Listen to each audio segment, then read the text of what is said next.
સમાચારમાં હવે આગળ વાત રાજકોટની કરવી છે, જે ખાનગી હોસ્પિટલ પાસે ફાયરિંગની ઘટના સામે આવી છે। મંગળા રોડ પર આવેલી પ્રગતિ હોસ્પિટલ પાસે મોડી રાત્રે ફાયરિંગ થયું હતું।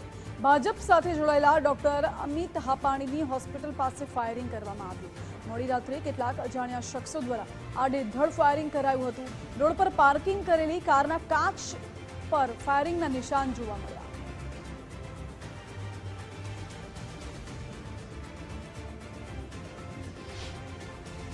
સીસીટીવી કામે ટીમો લાગેલ છે, એ લોકો હજી જોઈએ પછી જણાવીએ।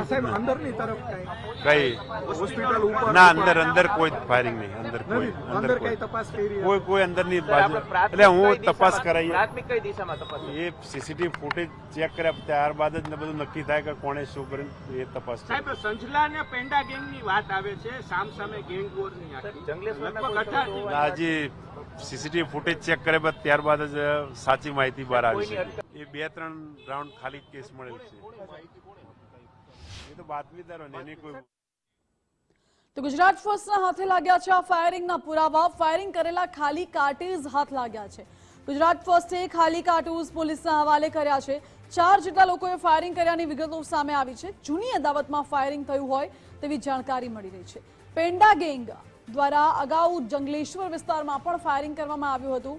આ ઘટના સ્થળના ફાયરિંગ બાદના સીસીટીવી ફૂટેજ પણ સામે આવ્યા છે। સમીર મુર્ગા ગેંગના સાગરીતો કારતૂસ એકઠા કરતા જોવા મળ્યા। મહત્વપૂર્ણ છે કે જૂની અદાવતમાં ફાયરિંગ કરવામાં આવ્યું હોય તેવી માહિતી છે। જોકે આ બાબતે પોલીસ દ્વારા તપાસ કરવામાં આવી રહી છે કે આખરે આ ફાયરિંગ કરનાર શખ્સ છે કોણ, શા માટે ફાયરિંગ કર્યું છે, શું છે જૂની અદાવત, શું અંગત અદાવત છે કે કોઈની સાથે જૂની દુશ્મની કાઢવામાં આવી રહી છે। એ તમામ દિશાને લઈને પોલીસે તપાસ હાથ ધરી છે। આગળની કાર્યવાહી કરવાની તજવીજ પણ કરાઈ રહી છે। આડેધડ ફાયરિંગના પુરાવા ગુજરાત ફર્સ્ટ હાથ લાગ્યા છે। આ દ્રશ્યો હું દેખાડીશ। મારા હાથમાં જે કાર્ટિસ છે તે મળ્યું છે ને કાર્ટિસ છે આપણે પોલીસને હવાલે કરશું। આપણે ચાલો જઈએ પોલીસ પાસે। જે રીતના કાર્ટિસ આખું મળ્યું છે પોલીસને તેમને કરશું સુપ્રત કરશું, કારણ કે મીડિયાની એક ફરજ હોય છે, જે ફરજના આધારે તેની જવાબદારી હોય છે જે કે તે પોલીસ સમક્ષ, કારણ કે રોડ ઉપર પડ્યું હતું ને કોકના પગમાં લાગે તો ક્યાંક તે જતું રહે તેવી પરિસ્થિતિ ઊભી થતી હોય છે ને તેને લઈને આપણે પોલીસ સમક્ષ છે તે સાહેબને આપશું। સાહેબ, આ એક મયડી છે કાર્ટિસના રોડ ઉપરથી આપણે દેખાડીએ છીએ પોલીસને સમક્ષ। જે રીતના રોડ ઉપર પડી હતી તે ગુજરાત ફર્સ્ટે છે તે પોલીસને આપી છે, એટલે કહી શકાય કે ફાયરિંગ છે તેના પુરાવા સ્પષ્ટપણે સાબિત થઈ ચૂક્યા છે। જે રીતના રાજકોટ શહેરની અંદર જે ફાયરિંગ થયા હતા તેના પુરાવા ગુજરાત ફર્સ્ટ હાથ લાગ્યા હતા અને જે ફાયરિંગ થયેલી જે કાર્ટિસ છે તે શહેર એસઓજી પીઆઈ છે તેમને આપી દેવામાં આવી છે। એટલે કહી શકાય કે રાજકોટ શહેર જે રીતના વાત કરીએ ફાયરિંગની જે ઘટના બની હતી તેને લઈને પુરાવા છે તે ગુજરાત ફર્સ્ટના હાથ લાગ્યા હતા અને ફાયરિંગ થયેલા ખાલી કાર્ટિસ હતા તે જે કહી શકાય કે પોલીસને જે સુપ્રત કરવામાં આવ્યા છે। જે કહી શકાય કે આખી ઘટના બની હતી તેના જે પુરાવા છે તે અત્યારે કહી શકાય કે જે આપવામાં આવ્યા છે।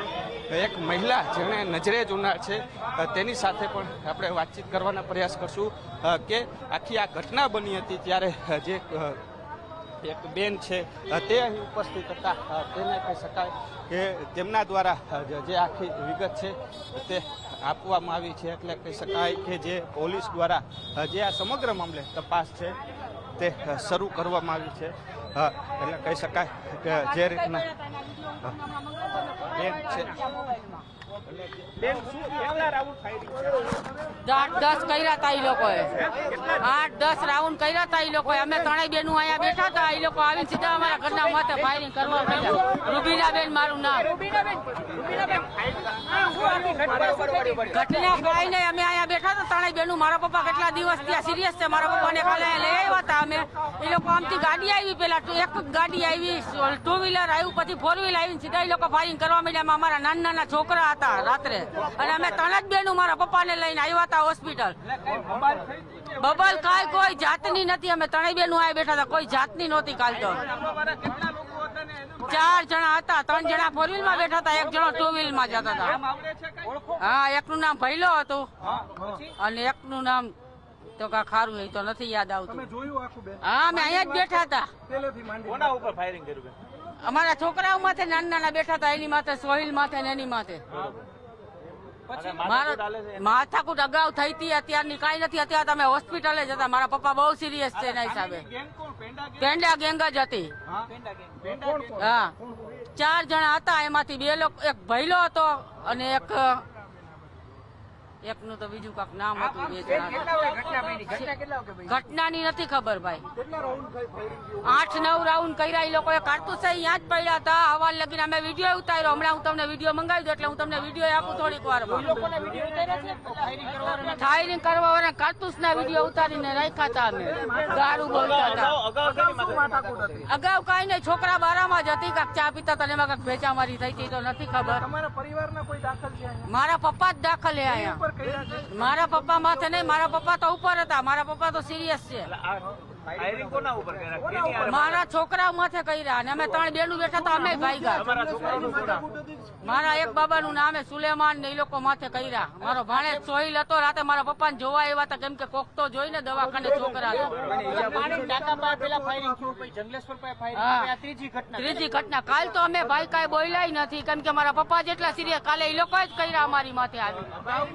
ફાયરિંગની ઘટના હતી કે જે જંગલેશ્વરની અંદર ફાયરિંગ થયા હતા તેના સીસીટીવી પણ સામે આવ્યા હતા અને પોલીસે કાર્યવાહી પણ કરી હતી. એટલે કહી શકાય કે આ જૂની અદાવતમાં ફાયરિંગ થયા હોવાની વિગત છે તે સામે આવી છે. એટલે કહી શકાય કે હોસ્પિટલની અંદર સારવાર લઈ રહેલા એક વૃદ્ધ છે તેની ખબર અંતર પૂછવા માટે આવ્યા હતા અને જેની બાતમી જે પેંડા ગેંગને મળી હતી ને પેંડા ગેંગ અહીં પહોંચી હતી ને તેમના ઉપર ફાયરિંગ કર્યા હોવાની વિગત છે તે હાલ સામે આવી છે. કેમેરા પર્સન કિશોર વાડોલિયા સાથે રહીમ લાખાણી, ગુજરાત ફર્સ્ટ, રાજકોટ.